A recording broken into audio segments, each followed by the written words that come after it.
Okay, it's 10:03. Got 45 folks on the line. Wonderful to see everybody. My name is Keith Coker. I am an emergency physician at the University of Michigan. I'll explain a little bit about myself in a bit here. Welcome again to the kickoff meeting for the Ending the HIV Epidemic Collaborative with a focus on screening for HIV in the emergency department. Again, remember the survey, and we've got it linked to it in the chat as well. It's great to be here, and it's wonderful to see all of you. I'm going to be the host, and just want to walk through a few housekeeping items. I think it would be great for us to know your affiliate institution. So if you can rename yourself to add that as well to the end of your name. Two, just to cut back on any background noise, if you all can stay on mute. But we still want questions to come, so please use the chat function. We'll have moments where we have a little bit more opportunity to do some question answering, so feel free in that moment to come off chat or off mute and ask questions.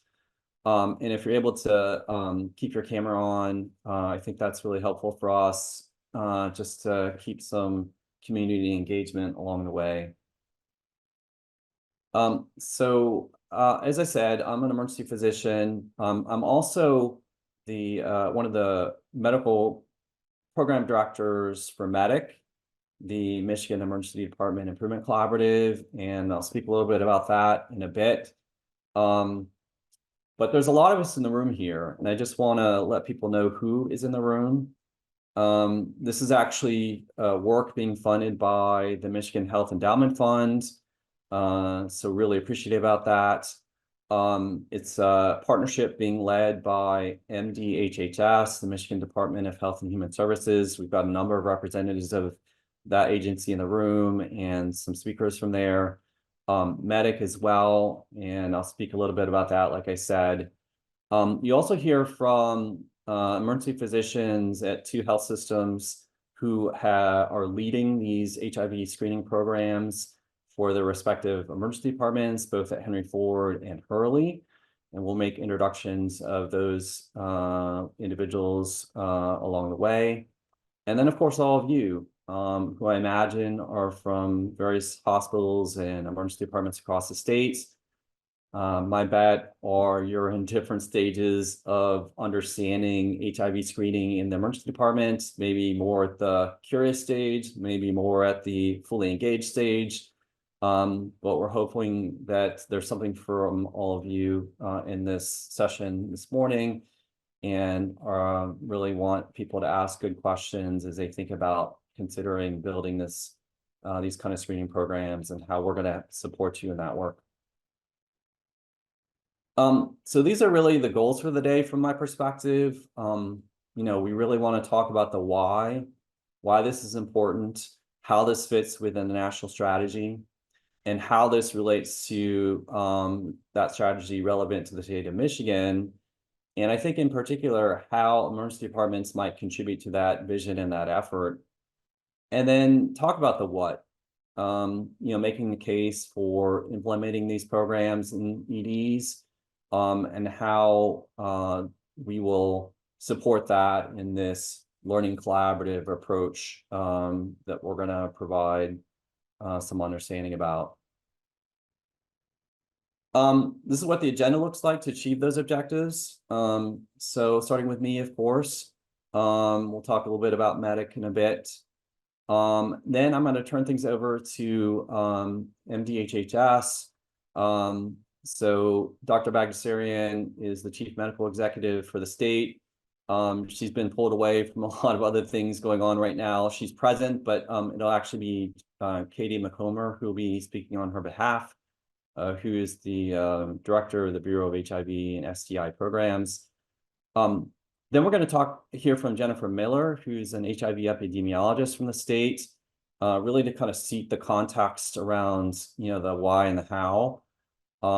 Then hear from Dr. Jake Van Tuffel at Henry Ford and Dr. Kristen Swore at Hurley about their programs.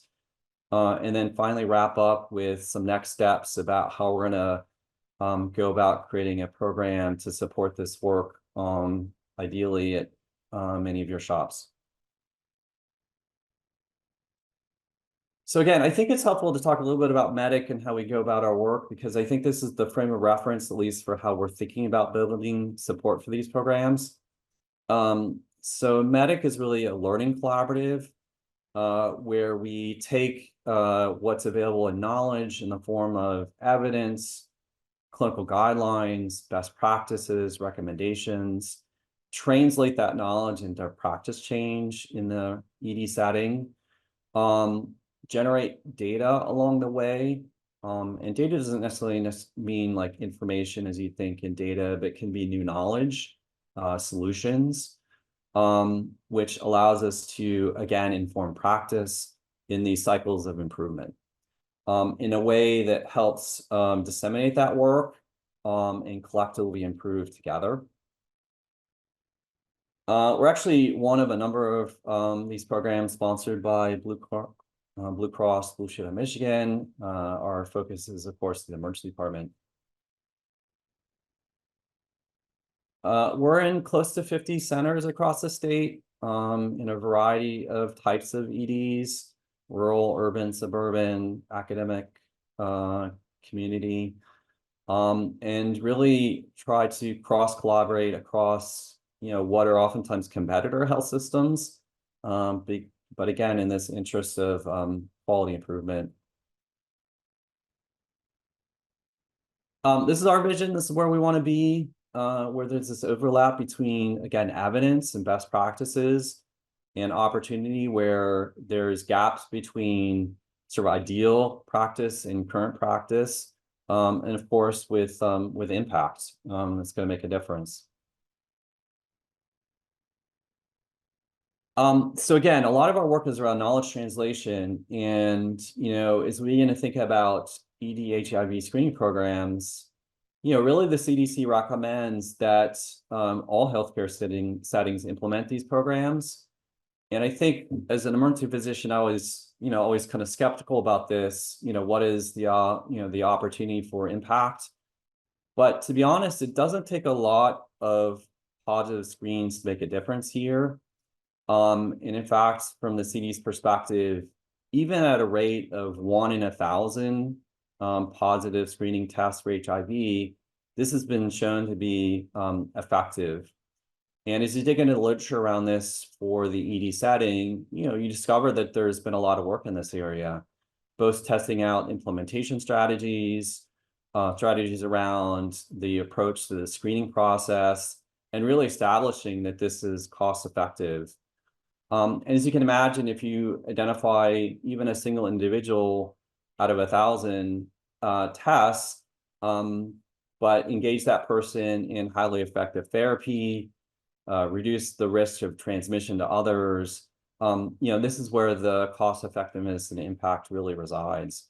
And we're going to hear about programs, examples of these programs from Hurley and Ford about how to approach this work more specifically. I just want to give folks a flavor of the types of implementation support you could anticipate in this work. These are not relevant to HIV. These are other things that we've done within MEDDIC's core quality initiatives, and those that are in MEDDIC, these are, I'm sure, familiar to all of you. But again, just giving you a sense of the sort of flavor of support.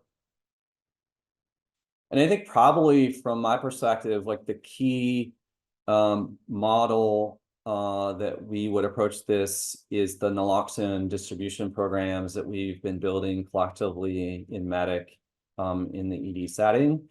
And I just wanted to sort of talk through a little bit of, I think, some of those parallels here, just to provide a little bit of the mental model for how we think about this. So the naloxone work actually also started with some pilot funding from MDHHS. We started with 10 EDs engaged in this work in 2019, really sort of a set of volunteers that really thought this was important. We wrapped that with what we called summits, but basically sort of learning series to provide sort of education and knowledge around this topic. Supported it with, implementation materials, in this case, naloxone rescue kits, but a lot of other things as well, to be honest. Addressed, educational deficiencies in opioid use disorder treatment in the ED, talked about screening.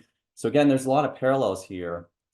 And, here are examples, a lot of that implementation support that we ended up generating in the work, process maps, education materials for patients, implementation guide, these kind of resources. And I anticipate sort of similar kind of things that we can do for those that might engage in this from the EDs.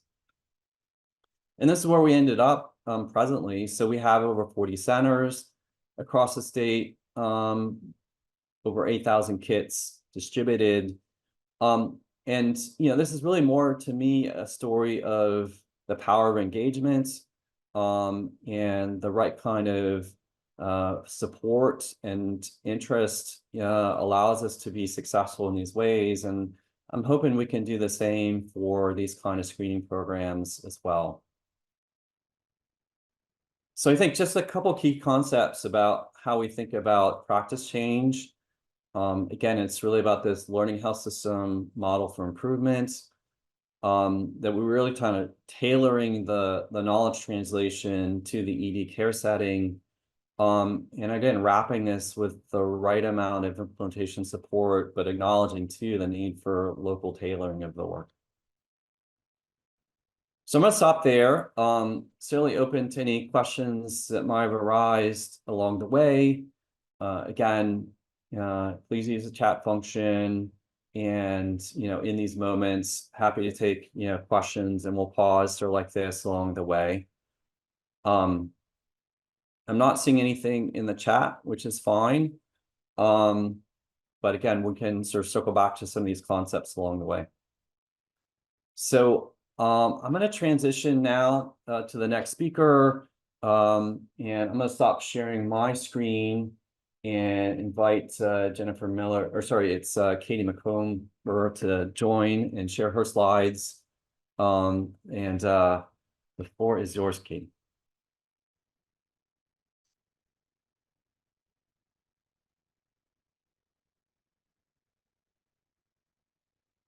Things look good. Okay, thank you. Appreciate everyone coming today. I am Katie McComber, the director of the Bureau of HIV and STI programs at the Michigan Department of Health and Human Services, along with Dr. Bagdasarian, our chief medical executive.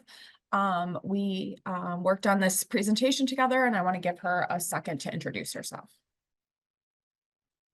Thanks so much, Katie. My name, as Katie mentioned, is Natasha Bagdasarian. I'm the Chief Medical Executive for the state of Michigan and have been since 2021. My role is broader than just any one item or issue, but I really see the value in, number one, working collaboratively with folks like you on some of our issues with health outcomes and equity across the state of Michigan. What we're seeing is that a lot of our health outcomes are not improving, and in fact, disparities are worsening in terms of things like overdose deaths and STIs. And the only way that we can really combat some of these issues is by working with folks who are providing care to our most vulnerable. And in a lot of cases, that is emergency departments and folks who work at emergency departments. And so I just want to thank you for your time. Thank you for being here and for being interested in this topic. And I'm going to hand it back over to Katie McComber, my good friend and colleague, who can tell you more about this program. Great, thank you. So a little bit about the ending the HIV epidemic in the United States. It was a bold plan that was introduced in 2019, and it aims to end the HIV epidemic in the United States by 2030. This is accomplished by reducing the number of new HIV infections reported nationally by 75% by 2025 and 90% by 2030. This initiative is funded and focused on areas in the United States, mostly counties where HIV transmission occurs most frequently. And that's 57 jurisdictions in the United States. Some states have, 4, 5, 6 HIV ending the epidemic jurisdictions. We have one, which is Wayne County, which includes the city of Detroit. However, of course, for us at the statewide level, the underlying goals and principles of this program are applicable throughout the state. The EHE plan and activities are developed around 4 pillars. So diagnose, treat, protect, and respond. Screening in emergency departments and linking those found positive to care are key strategies in the diagnose and treat pillars. So how we got here, this project, or the conception for this project, really started going back as far as 2017. There were initiatives to increase HIV and hepatitis screening in emergency departments that were popping up across the country. The money that we receive for EHE from CDC allows us to partner with select health systems to explore opt-out HIV and STI screening in their emergency departments. Since that time, leaders, including some of the folks that you'll hear talk to today, have been exploring and implementing strategies to increase HIV screening in EDs, sometimes with support of public dollars, sometimes with pharmaceutical support, and others with sort of in-kind resources with really strong champions. As we emerged from the COVID health emergency, MDHHS really started to observe the real outcomes associated with opt-out testing at the Henry Ford Hospital that Dr. Manteuffel will talk about in a minute, due to a really observable rise in new diagnoses, impact on linkage to care data, and change in the proportion of HIV diagnoses in Detroit coming from that emergency department, which John will talk to you more about later. In early 2023, there was an implementation science webinar that was led by Seattle King County HIV leader, Dr. Matthew Golden, who spoke about their collaborative, and the seed was planted for this collaborative. We were really lucky that we had leadership buy-in from various folks at MDHHS, including Dr. Bagdasarian, which allowed us to apply for a Health Endowment Fund Special Projects and Emerging Ideas funding opportunity, which was funded for 2 years. And our project officer, Jan Delatorre, is here today, and we want to really thank Health Endowment Fund for that opportunity. And then as we started exploring, what our opportunities were, we learned about MEDIC from various other partners at MDHHS, specifically who were involved in overdose work, and sort of this partnership came out of those initial conversations. So the collaborative goal is to bring together provider champions from numerous healthcare systems to share best practices with each other, drive policy change at the healthcare system, and increase routine HIV, STI, and hepatitis C testing in emergency departments. And so why this really matters, you can see on the left that 1 in 7 people with HIV don't know they have the infection. We know that emergency departments are places where people with high social vulnerability present for care, people that have a lack of access to routine health care, people that may have faced stigma in the health system. The screening can open doors to an early diagnosis and treatment. Early diagnosis and treatment is not only good for individual health, but for population health, because when people can achieve viral suppression, they can't transmit HIV sexually to others. And next, I want to introduce our HIV epidemiologist, Jen Miller, who will speak a little bit about the data associated with this initiative.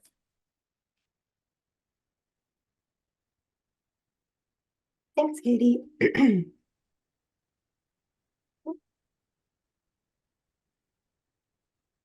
All right. Get started. Hi, all. My name is Jennifer Miller. I am an HIV epidemiologist with the Bureau of HIV and STI programs, and I'm just going to go over pretty high level the current state of HIV in Michigan and why it is, and why testing in EDs is important. So as Katie mentioned, CDC estimates that 1 in 7 persons with HIV are unaware of their status. And Michigan mirrors that national estimate. The CDC also estimates that new transmissions are most likely to occur among those who are undiagnosed. So just a really quick baseline setting. This is what HIV looks like geographically in Michigan. During 2023, about 700 Michiganders were newly diagnosed with HIV. So this is the first year we're actually back to normal post-COVID. And over 18,000 were living with HIV in the state. Our highest burden for both on the left here, this is a diagnosis rate map, and on the right is a prevalence rate map. Detroit carries the heaviest burden for both, but you can see multiple metro areas outside of Detroit with highest prevalence levels. So this is like Ann Arbor, Wayne County, Oakland, Macomb, Battle Creek, and Kalamazoo, Grand Rapids. But really, there are people with HIV living in every single county in the state. So the proportion of those getting diagnosed at an emergency department is increasing statewide. In Detroit, 17% of all individuals newly diagnosed with HIV between 2020 and 2023 were diagnosed in an emergency department. And this specifically for this group of years is driven by Henry Ford. Outside of Detroit, Macomb, Oakland, and Wayne counties, you can see emergency department proportions increasing. And then outside of this tri-county area, especially since 2020, emergency departments are playing a greater role in diagnoses. Just to highlight a couple locations outside of the Detroit area, we saw a very large increase in EDs in Genesee County, which is Flint. So this is primarily driven by Hurley's Flint Emergency Department. Micropolitan and rural areas, this is a metropolitan statistical area designation. So just as a point of reference, in Michigan, Traverse City is the largest micropolitan area. So think anywhere Traverse City and smaller. This saw a very large increase since 2020, and this is primarily driven by Munson's ED in Traverse City. And then another sort of different but interesting spot is Washtenaw County, Ann Arbor. In Washtenaw County, new diagnoses have actually been cut in half since this first year group. So between 2012 and 2015, they had 112 diagnoses among Washtenaw County residents. And since then, since 2020, they've only had 64. But the proportion of those diagnosed in an ED increased because the number diagnosed at an ED remained relatively stable. So this is sort of like the whole, a big piece of what we're getting at, which we'll get into a bit later. But this is mainly driven by U of M Health Services. So areas that did not see an increase in ED diagnoses, I only highlighted a few, but the few areas that did not see an increase in ED diagnoses could be for any of the following reasons. Either an increase did not actually occur. HIV surveillance, which is where I work, if they do not have access to the hospital system EMR, it will often cause an ED diagnosis to be misattributed to a general outpatient category, and therefore we kind of tell that they're diagnosed specifically in the emergency department. Or if EDs are not testing for HIV or testing broadly enough, we wouldn't see an increase. So EDs are especially important in diagnosing under-tested populations. So of all Michiganders diagnosed between 2021 and 2023, 27% were among heterosexual persons. And in EDs, that figure was 38%. So heterosexual persons often go undiagnosed for years because of perceived low risk on the part of the person or their provider. And EDs are the facility type with the highest rate of diagnosis among this group. EDs are also more likely to diagnose acute or stage 0 infections, which I've combined here under early. That just means that the person was diagnosed within 180 days of infection, and late stage diagnoses, which means that they progress to stage 3 within 90 days of diagnosis. So at 34%, emergency departments have the highest late stage diagnosis rate, second only to inpatient hospital facilities. Anecdotally, it seems people do not go to EDs specifically for an HIV test. So it would be logical that EDs are more likely to test and diagnose individuals who are feeling ill because of HIV. But also just those who don't see themselves as at risk or whose primary care provider doesn't see them as at risk. And this really applies to persons of all genders and sexual orientations. The most common reason given by NHBS participants, which I will define in a minute, who were not tested for HIV in the previous 12 months were perceived low risk or no particular reason.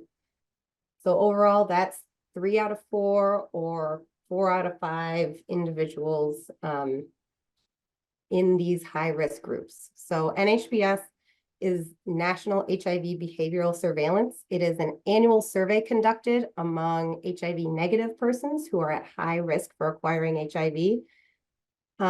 Each year, a different population is surveyed: men who have sex with men, persons who inject drugs, or high-risk heterosexuals.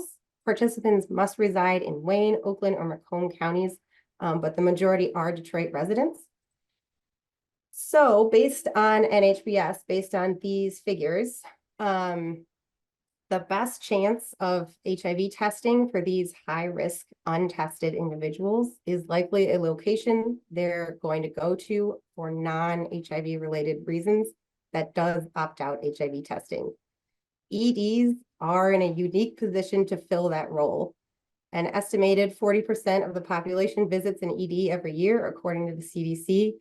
And as diagnoses decrease at traditional locations that do active outreach or test those who self-select as in need of testing, like a local health department or a community-based organization, broad testing at single point of care locations like EDs will be the way that we end HIV epidemic in Michigan.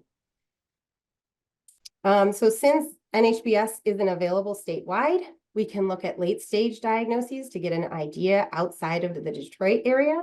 The proportion of late stage diagnoses is just one indication of the level of undiagnosed. So you can see people go longer without being diagnosed at higher rates in the upper half of the state. We're currently working on a methodology that will combine multiple indicators, not just late-stage diagnoses, to estimate the magnitude of undiagnosed by region.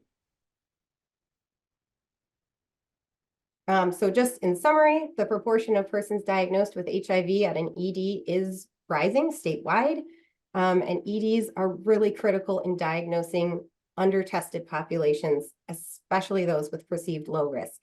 And I just wanted to emphasize real quick, everything that I have so far talked about is only focusing on new diagnoses. It doesn't include opportunities to re-engage previously diagnosed persons who have fallen out of care and who really need that relinkage so that they can reach and maintain viral suppression. So I think we're going to ask if there's any questions at this point. Yeah, that's perfect, Jennifer. Let's definitely open it up to the group for any questions. Again, feel free to use the chat as well. I do have a question just to get a few things started, maybe for others too, for Jennifer, maybe Katie too.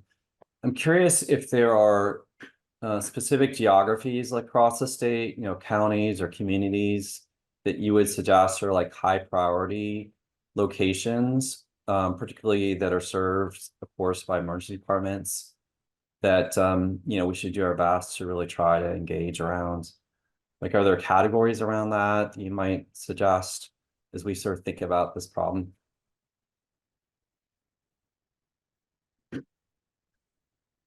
So that was, let me go back. Oops.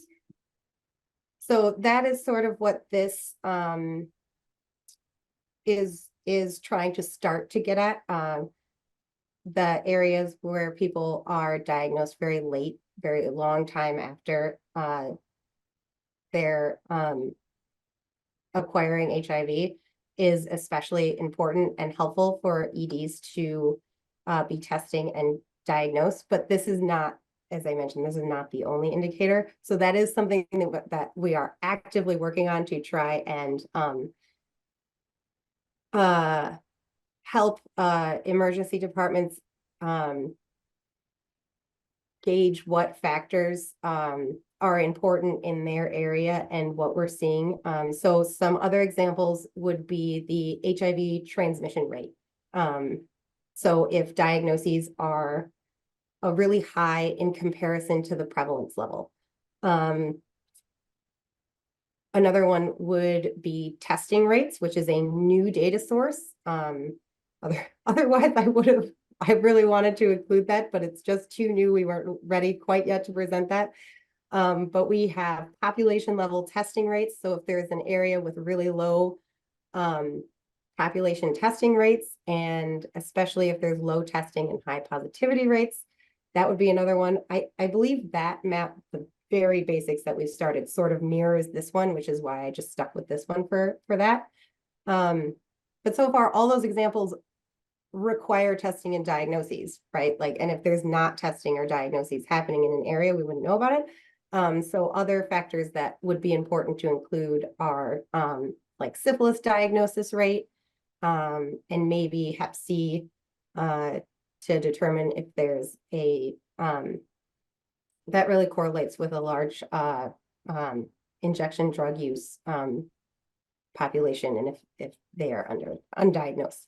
So I would say the categories or prioritized counties are still to come. And right now this gives probably the simplest and best overview of what we have. Yes. I hope that answers. Yeah, thank you. I see a hand from Amy, and then there's also a question in the chat that I want to get to too, but go ahead, Amy. Yeah, I was just going to acknowledge and kind of answering not answering the question, but expanding on what Jen was saying, is that I think that one of the key things for this conversation is that there's no wrong answer in terms of where an ED could be an effective and helpful partner in diagnosing individuals. Because looking at the map that Jen's showing right here, she's showing that there's really an important opportunity in some of our more rural areas of the state to diagnose folks earlier, and because they're being missed and not being diagnosed until they're quite ill. And so those opportunities for quality of life for them as individuals, and then for prevention in a community are being, missed, if you will. So the number of individuals who are undiagnosed in those rural areas, just in raw numbers, are fewer, but they're more likely to have a very late stage diagnosis. So that makes EDs in those areas very important. If you look then at the lower half of the Lower Peninsula, while they're lighter on this graph in terms of late stage diagnosis, just because of prevalence rates and because of where HIV has traditionally had a stronger hold, we know that there's just a raw number of individuals who are undiagnosed at this point. Thank you, Jen. Is higher. And so there's a win-win, but just the why is slightly different depending on where someone is in the state. Thanks, Amy. Yeah, definitely important point that EDs can serve in a lot of ways. So this question from Deb Nibala about pediatric patients, I suppose, Jennifer, you're in the best position about this. Do you know if pediatric patients are included in these figures here? And if there's any sort of specifics around screening for HIV or children, I think particularly with respect to how we think about that problem in the ED setting? Yeah, sure. So actual pediatric cases are very few and far between. I think we've had 3 in the last 5 years, and I'm unsure about their location specifically, but related to that, EDs are the top diagnoser of women. So if we're talking about preventing pediatric cases, testing in EDs is really the way that we're going to diagnose women before they become pregnant or give birth. Yeah, I would just iterate that while this collaborative isn't really focused on pediatric cases, certainly minors can consent for HIV testing without parental consent in Michigan, and that can happen in an ED setting. So we don't intend to exclude people over that age of the consent, which is, generally 13-ish. If they present, but really when we talk about pediatrics, what we're really talking about is pregnant moms who have HIV, who are not getting OB care, who might be jumping around and might have an ED in their interaction in the health center during their pregnancy. That is one of our, in all of our cases where there's been maternal to child transmission of HIV, we've seen significant missed opportunities where they've been in emergency department with no testing. And that's equally true, if not more true for syphilis. So not completely, and probably also for Hep C as well. Thanks, Katie. Well, why don't we pause there on the questions in this moment, just to stick on time, and we're right on time. So I'm going to invite Dr. Mentoffel to the, Zoom meeting, and if you can start sharing your slides. And of course, introduce yourself. And I think this is the first example we're going to hear about a successful HIV screening program.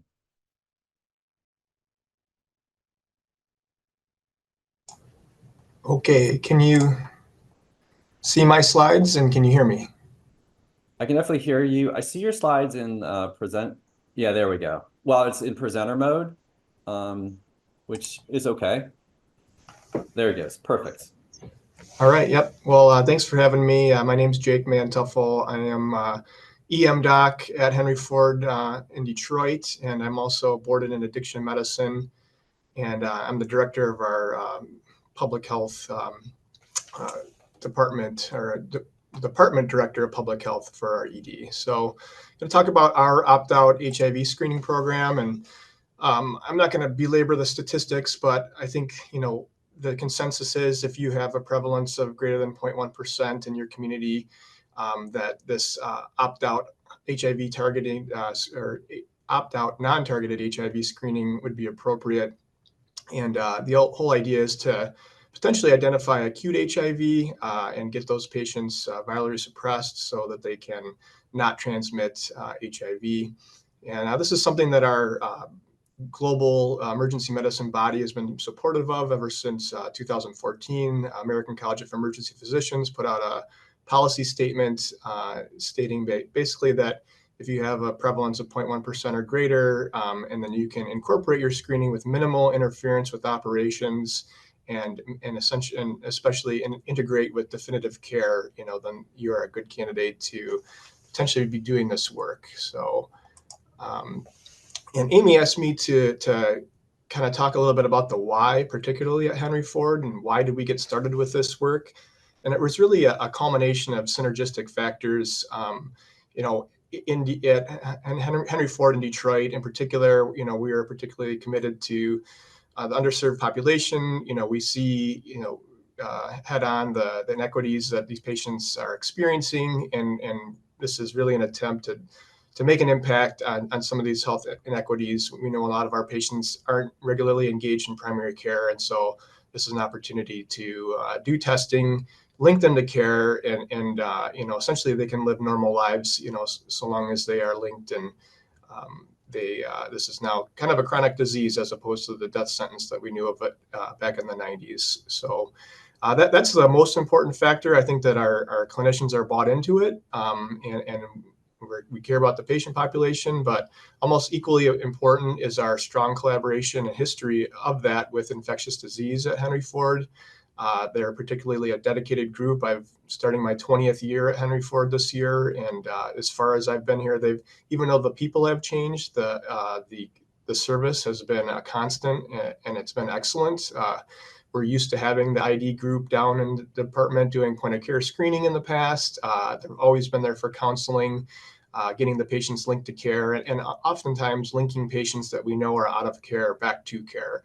So they're really kind of on standby for us almost all hours. It's pretty ridiculous what level of support that they do offer, and we're really appreciative. And that collaboration was key to kicking off HIV screening in our department. Additionally, we had some grant funding and support through the Gilead Focus Grant.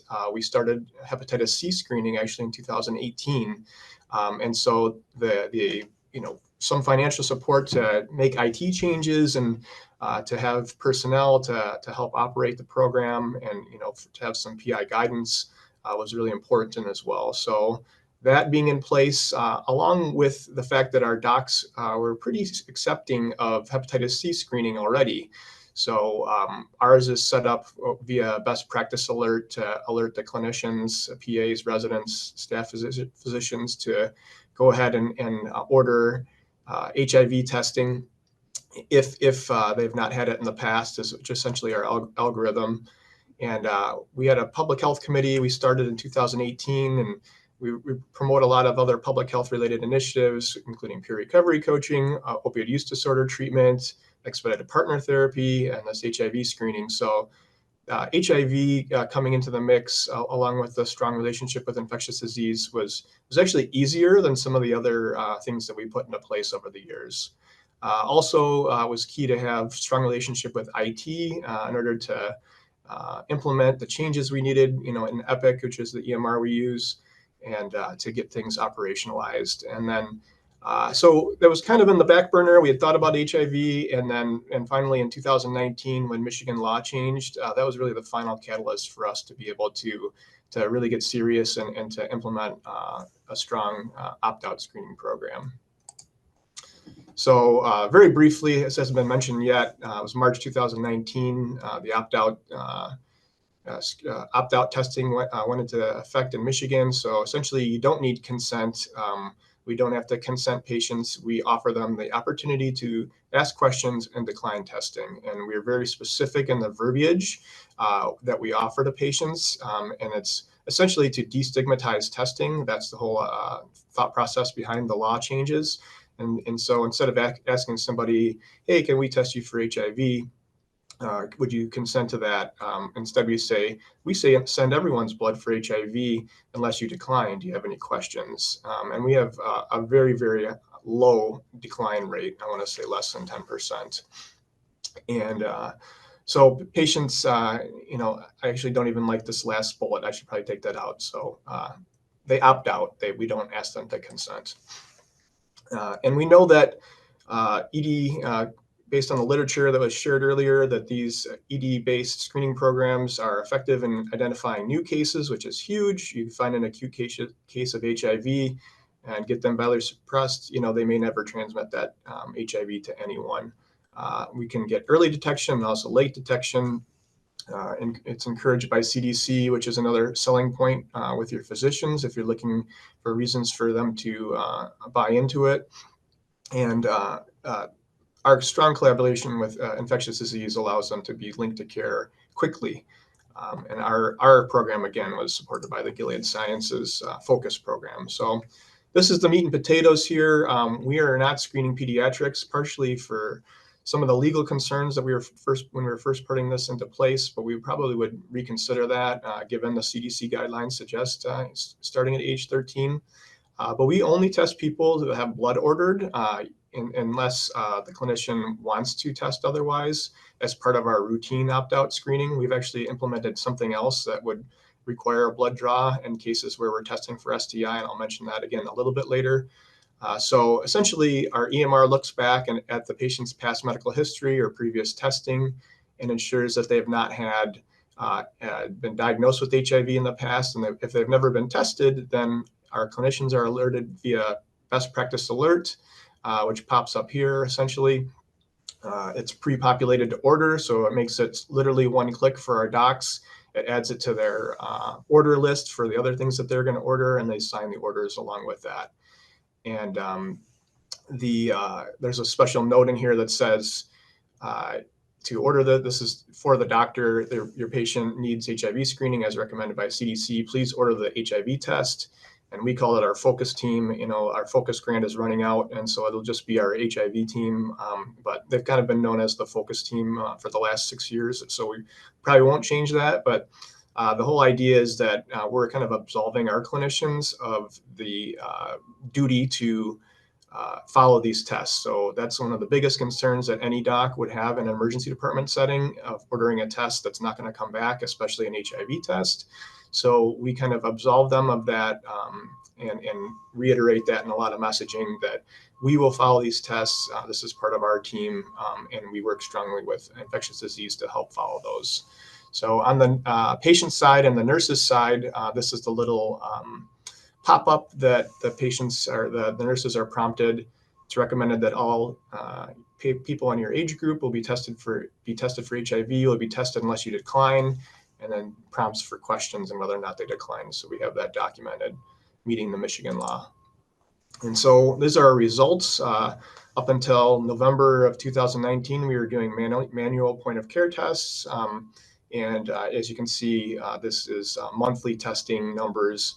Obviously, you'll have more in the beginning, and as patients started to be tested in our system, we wouldn't retest most people, but actually right around here in November or September 2021 to March 2022, we had a little glitch, but we actually reprogrammed for higher risk individuals. So anybody with a history of IVDA in their chart, or IV drug use in their chart, or individuals that are getting tested for sexually transmitted infections within the last 5 years, they may be retested. So we kind of reprogrammed our algorithm a little bit at that point and had a little glitch, which is actually why you see a drop in testing, but then an increase as we continue to test patients.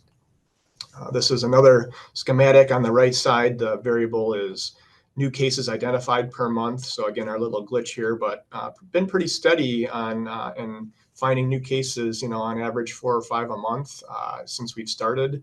And all in all, we're over 120.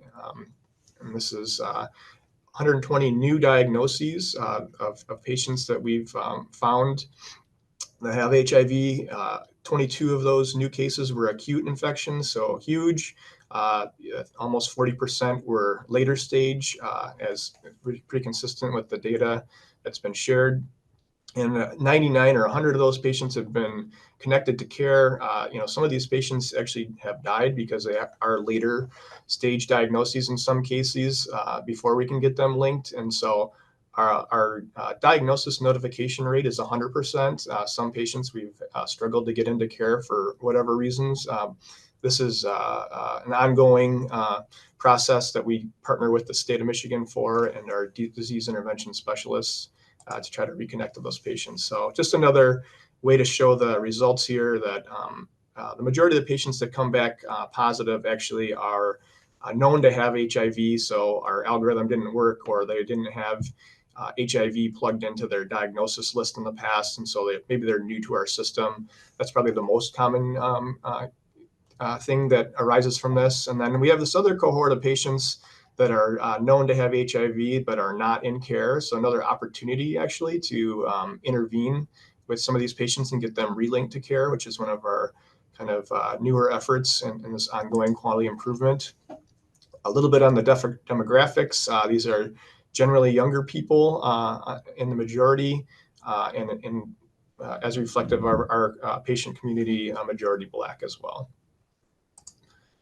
So on the infectious disease side of things, which again, I can't reiterate enough how huge they are for us, they actually monitor.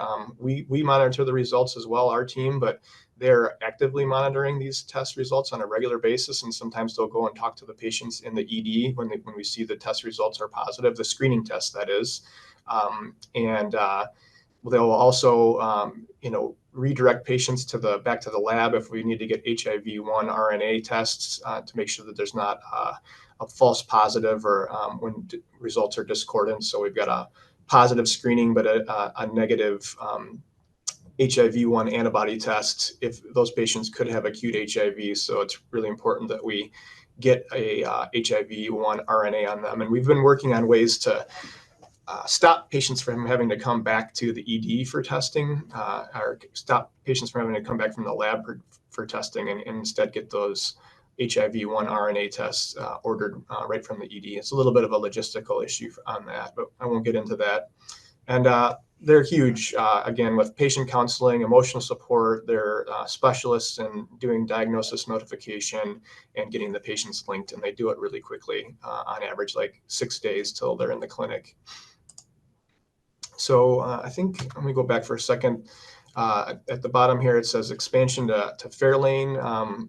And so we did actually, in the last few months, expand to Fairlane. And we actually had one of those kind of interesting cases of lower perceived risk factors. It was a 63-year-old person that had been married for 25 years and, career as a truck driver, and ended up via this testing algorithm getting diagnosed essentially with AIDS, CD4 count 174.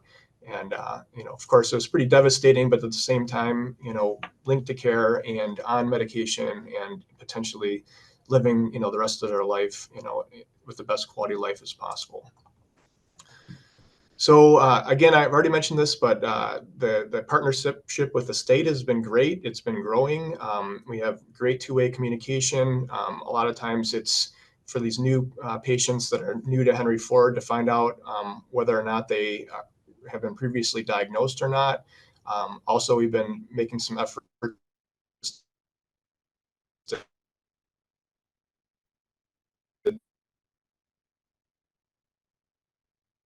determine who it really is in and out of care. At that point, we kind of turn it over to the state. So, this has kind of brought us to where we are now. We've already kind of shared some of our expertise with the Corewell group, and Grosse Pointe Beaumont, I think is, Grosse Pointe Beaumont, I believe, is doing this, and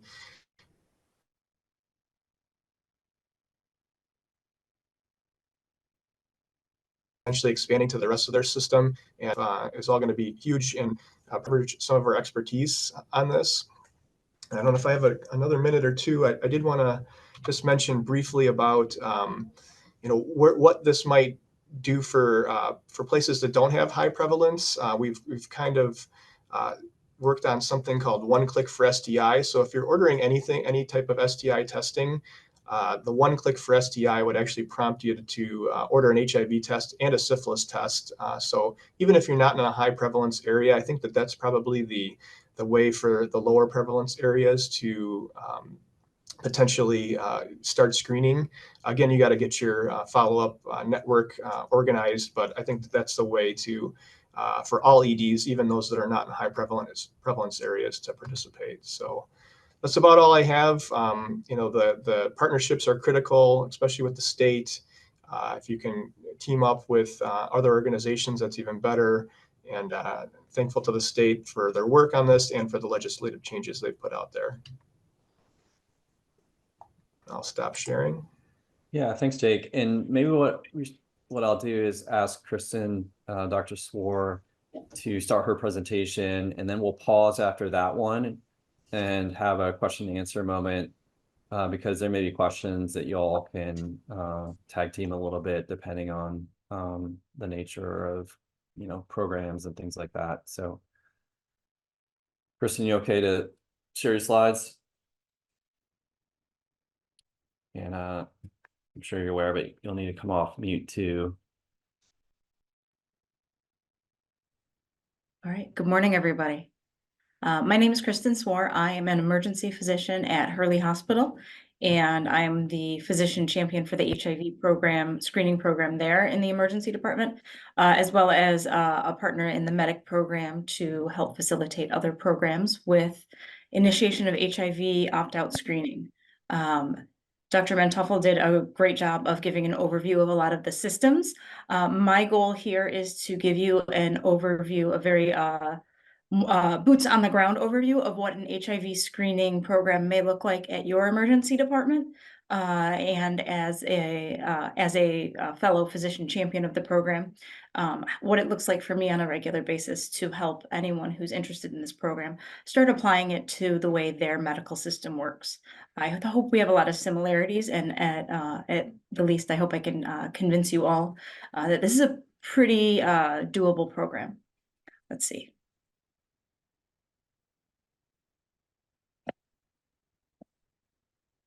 All right, so I want to cover a couple of things, do's and don'ts, or does and does nots of our opt-out screening in the emergency department. It allows us to screen, as you've already noted from prior presenters, a large portion of the population. It also helps destigmatize HIV testing. This is a routine part of our testing protocol. Is it something that someone hears and thinks, maybe this isn't such a big deal? And also our program provides patients who have a positive screening test with reliable, rigorous follow-up. It doesn't really add any significant workload to the ED staff. For those of you with EMRs, it is another click. But for nursing staff, it adds another triage question. And for the physician or PA who's practicing in the emergency department, it requires you to verify the order. It doesn't require any special knowledge about HIV. It doesn't require any additional training for those in your emergency department to be able to participate in the implementation. And it does not require any extensive patient counseling should someone be diagnosed HIV screening positive. It also does not necessarily increase any emergency department length of stay. A little bit about Hurley Medical Center. We are in Flint, Michigan. We're a 432-bed public nonprofit teaching hospital, a level 1 trauma center, a burn center, a children's hospital with a pediatric emergency department, PICU, and a NICU. We have a 75-bed adult and pediatric emergency department. Like many other people, our hallway beds are always changing that number just a little. And we exceed 80,000 visits in the emergency department each year. We are located in Genesee County, so our population within Flint is about 79,000. Population within Genesee County is 40,000. And our county HIV prevalence rate as of 2022 is about 17%. In our emergency department, our program began in 2019, and it was implemented through education of nursing staff, of PAs and physicians, and it was created as an electronic medical record workflow. There were alert criteria within triage. Anyone aged 18 to 64 who had not had an HIV test within our medical system in the past 12 months would come up as someone who needed a screening questionnaire and would be considered for HIV testing. In the emergency department, patients were informed of the program, tested, and we also had notices about our routine HIV testing. As you can see on your screen to the right, these are the posters that are placed in all of the patient rooms, the triage rooms, that disclose that we are testing for HIV, in addition to the triage nursing questionnaire. In the emergency department, if the patient is already there, or along with the Genesee County Health Department, disclosure of positive results would take place. And then outpatient or follow-up testing and treatment occurs as an outpatient. Our opt-out screening begins in triage if anyone meets any of the prior criteria, age 18 to 64, without any testing in our system in the past 12 months, without a positive diagnosis of HIV already.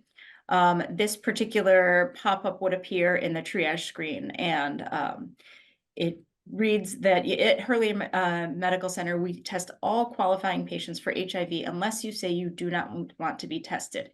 And it allows nursing staff to select patient opts in, opts out. And the default should be an opt-in. This is not dependent on a blood draw. So many of our patients who come in for STI testing may not necessarily get a blood draw and instead may get a urine test or a wet prep. But this would still allow someone to get to have an automated HIV screen ordered to their medical record, to their treatment stay, even if a blood draw was not planned.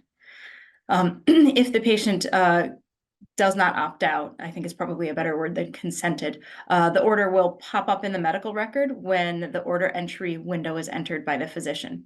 If it doesn't happen, if the patient opts out and then the provider then asks to order an HIV screen, or if the patient is unable to opt in or opt out due to mental status changes or other things, then the order can be added manually. And this is a screen grab of what our typing in HIV will get you. The first thing that comes up in our procedures is our routine HIV screening. In our emergency department, when this test is ordered, this does not affect the patient's length of stay. Oftentimes, this is a real-time test and comes back within a couple of hours, which may or may not coincide with the patient's presence in the emergency department.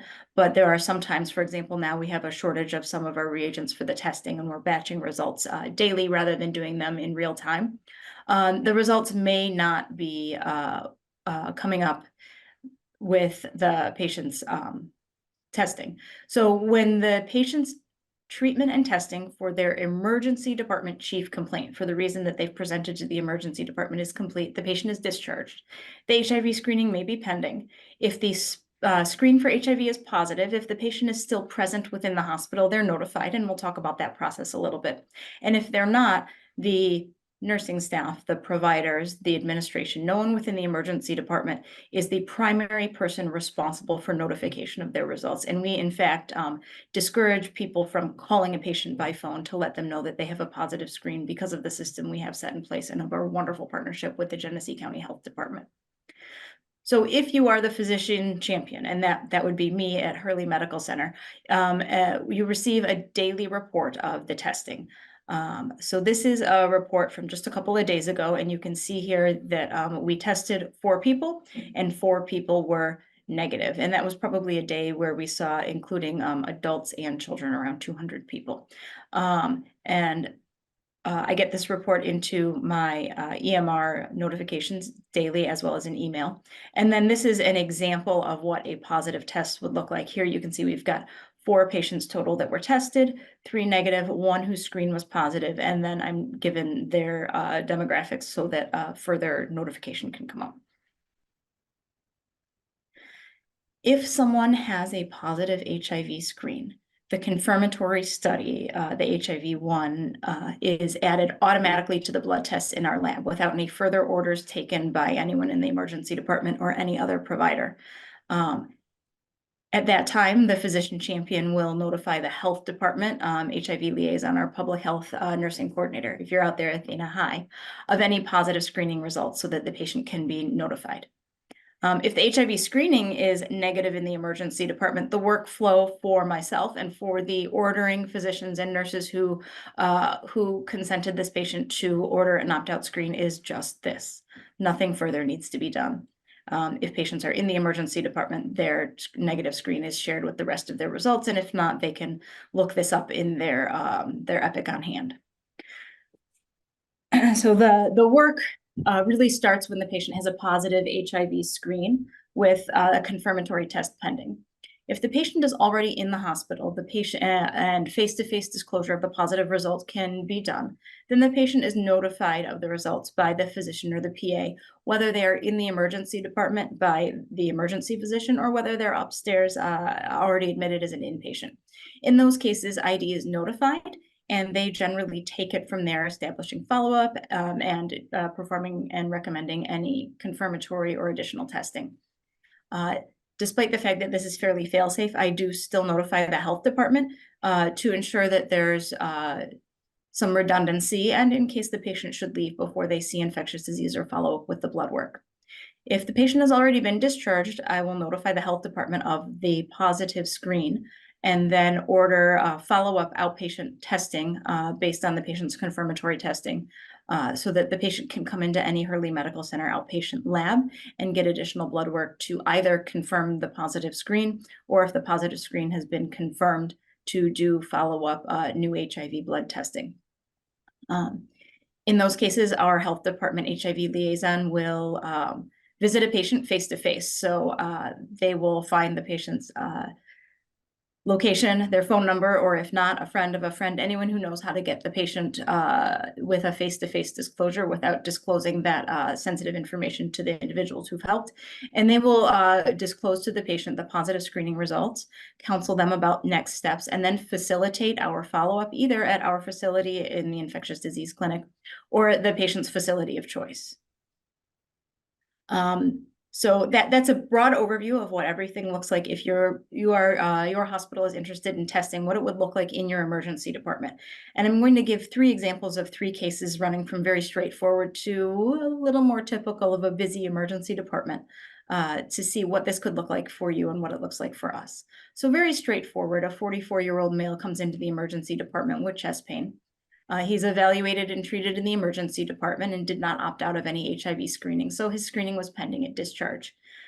The next day, I was notified of a positive screen in my daily report, and I was able to contact our health department liaison, who was able to contact the patient. In the meantime, the outpatient lab work was ordered by myself. ID was notified that the patient was going to be notified of his positive status.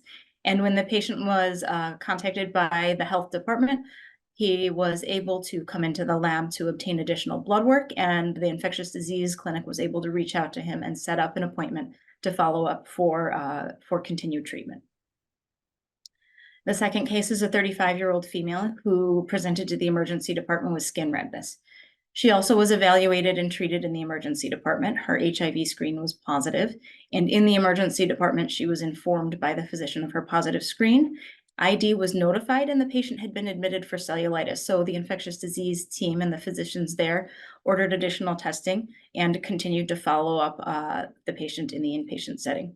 In that case, I was able to speak with our physician champion about the positive screen so that they were aware of it should the patient leave our medical center without sufficient follow-up. And then just to tell you that everything isn't always sunshine and rainbows, and that things happen. This is case 3. This is a gentleman who came in just a couple of months ago, 26-year-old with nausea, vomiting, and diarrhea. He was evaluated and treated in the emergency department on his index visit, and his opt-out screening was pending at discharge. He was noted to have a positive screen in the daily report, and I was able to notify our health department liaison. The routine outpatient lab work was ordered, and the infectious disease clinic was notified to let them know that there was likely an incoming patient. Unfortunately, the numbers documented in the patient's demographic were invalid, and the patient was not available at his address for the health department. The patient returned to the emergency department for an unrelated complaint, which could have been our moment of glory, but unfortunately he wasn't there for something that needed labs. It was a busy day, and his prior tests were not reviewed or disclosed prior to his discharge from the emergency department. So patient lost ×2 to follow up. So our health department liaison was able to, through some Herculean efforts, finally make contact with the patient, disclose the results to him, and direct him to our outpatient lab so that he could get follow-up to confirm any or to receive any additional HIV testing. Instead, the patient returned to the emergency department instead of the lab. No big deal, we can draw that blood work there. The lab work was ordered, the patient was counseled about his status, the need for follow-up, the need for further testing, and the patient eloped prior to venipuncture, again, without the correct information in his demographics that would allow us to reach out to him. So the conclusion of this case is that our health department liaison was able to visit the patient at another known address, brought venipuncture equipment with her, obtained the blood work for the patient there, and confirmed his HIV diagnosis. This individual is somewhat itinerant and has not yet followed up, but the health department has been able to facilitate his follow-up, has basically been in touch with him as he's moved from place to place over the past several weeks, offering him many options for follow-up and offering to help to link him to follow-up. So he is someone who is now known positive and not yet linked into care, but is on the radar of the health department and of our health system. So in conclusion, opt-out HIV screening is important. It adds minimal work in the emergency department, even when the follow-up is not ideal. And in general, it's successful. We can't wait for you to join us. If you have any questions, I would love for you to reach out to me personally or to anyone else in the medic group. And then I would like to thank a few people. Dr. Rademacher was the one who created this program in the emergency department before he left for greener grounds. Athena Woodson is the health department coordinator who is currently my personal hero for chasing our index case number 3 throughout the state of Michigan and further in order to disclose these important results to the patient and continue to liaise him with care. And then the many, many people at Hurley Medical Center who have made this testing successful. And that is all I have for you. Again, please reach out to me. I really look forward to helping everyone start this program in their emergency department. Thanks, Kristen. Sure. We're maybe just a couple minutes over, but I think we still have time for sure to have any questions, both for Kristen or Jake about their respective programs. I saw one question in the chat around billing of patients. I think Jake had responded to that, but certainly can do some more if there's still questions around that point. Sure. Briefly, if the patient's insurance covers it, then it covers it. And if the patient's not, Hurley Medical Center absorbs the cost. Thanks, Kristen.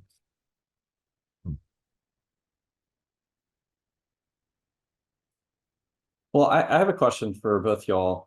So I imagine there are barriers here to implementing a program like this. I'm curious, like, what you would say was the major barrier. I think in sort of 2 categories, like with nursing in particular, because I think, it seems like the workflows in the ED setting are highly dependent on that first interaction, which probably comes from nursing. So I'm curious about barriers there, and then also for the average like ED clinician, what kind of barriers you all had to get through.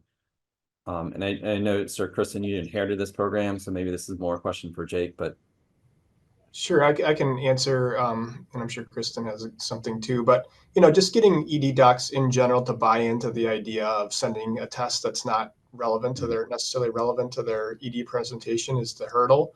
I think that the way we got over it was we made the work on their end minimal. It doesn't affect our length of stay at all. We are not, we're not doing blood draws on patients that weren't otherwise going to be needing blood. So, it's not extra nursing resources. And I think from the nursing side and the doc side, getting some initial buy-in was key, but sharing the results, like, hey, we've identified, and linked 100 patients to care because you do this, and that's huge, and they're not spreading it. And, you look at our patients, they need help, and we're helping. And so I think re-emphasizing those messages as much as possible, and thanking them for their work. Yeah, we ask them tons of questions, and it goes all over the place, with opioids and everything else, and Ebola, and where have they traveled, and nurses have to do tons and tons of work, and so really sensitive to that. I go out of my way to thank them when I can, and share results. And so but I think as an organization and in a hospital, we're committed to it. And so if you're working with us, you're sharing that. And so I think that's kind of the ways that we got over it. I was definitely afraid, to be hated by all the nurses, saying like, hey, it's part of our workflow. You're drawing the blood. You're going to have to be the ones that say we're sending your blood. And then we say, hey, if the patient has questions, and you can't answer, or you don't feel comfortable, just tell the doc, but having the doc have to go back to the bedside to tell the patient that they're having HIV sent unless they decline wasn't part of the workflow, and probably would have killed a lot of the momentum of our program. Thanks, Jake. Our program was well underway when I inherited it. But I think about our program as needing many, many mini launches or reminders every couple of months. And you can see when the testing starts to decline a little bit, we'll just bring it up in a staff meeting, or we'll ask our nurse managers to remind everybody at 6 minutes. One of the things that we do is every time a patient is diagnosed, we update a little folder or a little poster in the nursing break room, congratulations, we've identified, and then add the number, this many people with HIV and linked them to care. I try to be certain whenever anyone is diagnosed or screened positive in the emergency department to make sure that the people participating in that patient's care in the emergency department receive some sort of recommendation. And oftentimes it's just an email. And always for our nursing staff, it includes their staff, their boss, their management, so they know that those patients are out. And then as we have new people come in, I kind of hunt them down and I find them and I say, guess what? We have this exciting program. You're going to see this. I try to make sure that I understand that nursing asks so many questions in triage, and this is just another question for them. And so engaging them and letting them know that this is a program we have that is not just like whether or not you possibly have Ebola or whether you have Zika virus, but like these are processes and diseases that people in our community have and that are prevalent. And this is really the important question, not the one to just sort of glaze over. And as testing declines, we just do a little bump, a little reminder, a little relaunch, and tend to get additional rise back to our baseline level of testing. Interesting. One other thing, Keith, that I could mention is we're actually starting to drill down on like provider level data, and I can see who the people are that don't order the tests when prompted, you know, and it's interesting to me because it's not necessarily people that I would expect. And a lot of them are outside rotators. So that's something I did like 2 days ago, actually. Outside rotators mean rotating residents that aren't like native to our department. And I put that as part of their orientation. Hey, we have these public health efforts. We have peer recovery, you know, and please order these HIV and Hep C tests. So that's one of the ways I'm looking to mitigate that. But, you know, some of them are in our PA group, and, you know, they only order it 10% of the time, which is weird because you'd think they'd order it 0% or, you know, more often than 10%. So, you know, I might talk to that group and say, hey, you know, some of you are, you know, don't like this program or you're not excited. Are there any concerns? You know, and I would just say, like, you know, the majority of your colleagues are doing this and nobody's having issues, you know, and this is overall successful program, and I'd encourage you to do so. It's not more work for you.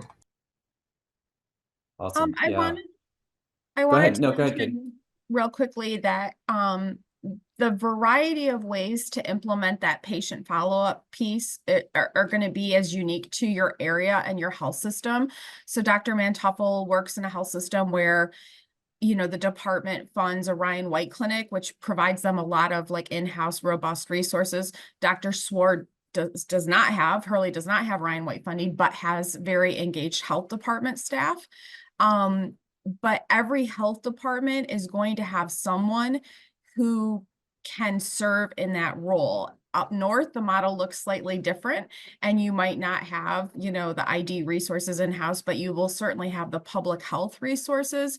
And we do have a lot of staff, whether it's a regional public health department, whether it's a local health department, whether it's even our own MDHHS staff that can serve in that role.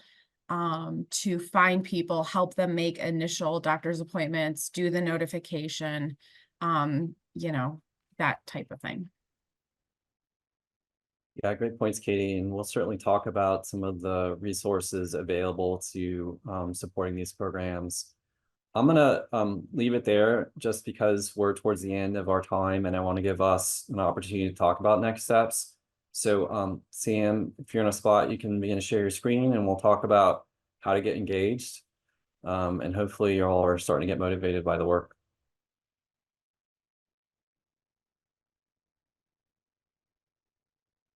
Slides look good. Thanks, Keith. And you guys can see my slides okay and all of that and hear me. Awesome. Well, Betty, my name is Sam. I am fairly new to Medic here, and I joined specifically to coordinate with this project in one of the other projects with Medic. So this is something that I'm very excited about and will be working a lot on very closely. So continuing to move on here. All right. These are just a few of the people that you guys can rely on in coordinating with if you're interested in continuing with us at any capacity. So we have folks from the medic team as well as the state. So we'll make sure that you guys have contact information and ways that you can get a hold of us, and we can continue the collaboration.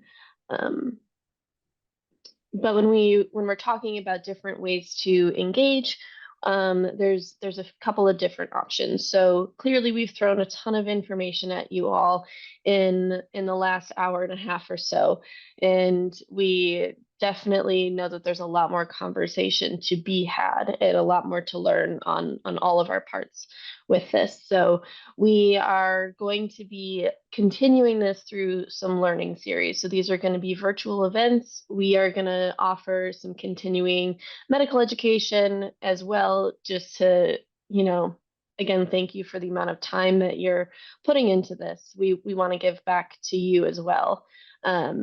So we'll go over that a little bit more, as well as some opportunities to implement, similar to how Dr. Swar and Dr. Manteffel were sharing how they've implemented. We would love to work with you and consider what might be helpful in your departments.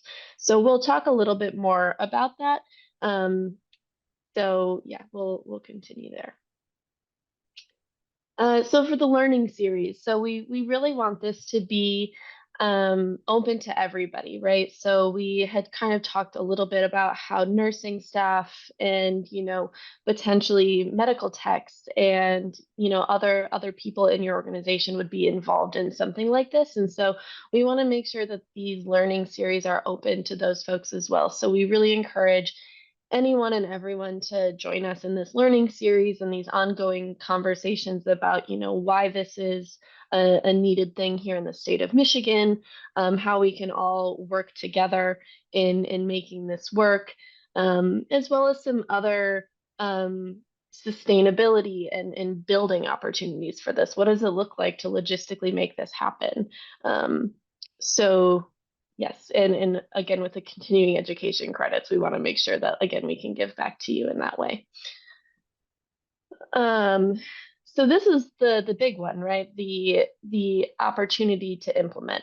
And over the next couple of years, we're hoping to get together and talk about what this could look like in increasing the number of HIV screenings in the emergency department. So when we're looking at who we talk to have these conversations with, we're looking for, an ED physician champion, some nurse champions, and any other roles that could be important in making the decisions and in changing practices.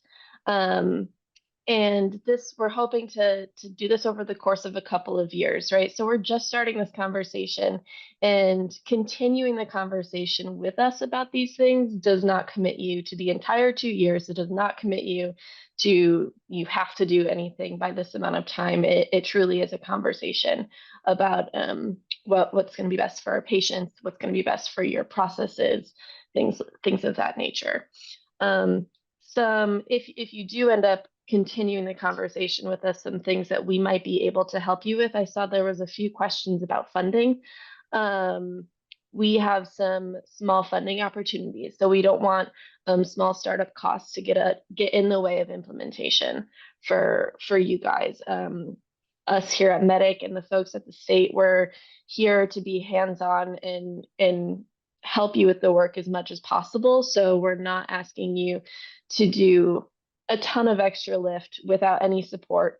And we'll make sure that you guys have the connections with the follow-up processes, and we'll be there, I guess is what I'm trying to say, is you're not alone in doing this. So what we're hoping to get out of this is a scheduling of a follow-up meeting to talk a little bit more, to address maybe questions, concerns, ideas specific to your agency. So again, continuing the conversation, a 30-minute chat with some of us here at Medic, some people at the state, and some folks that you think might be champions in your department.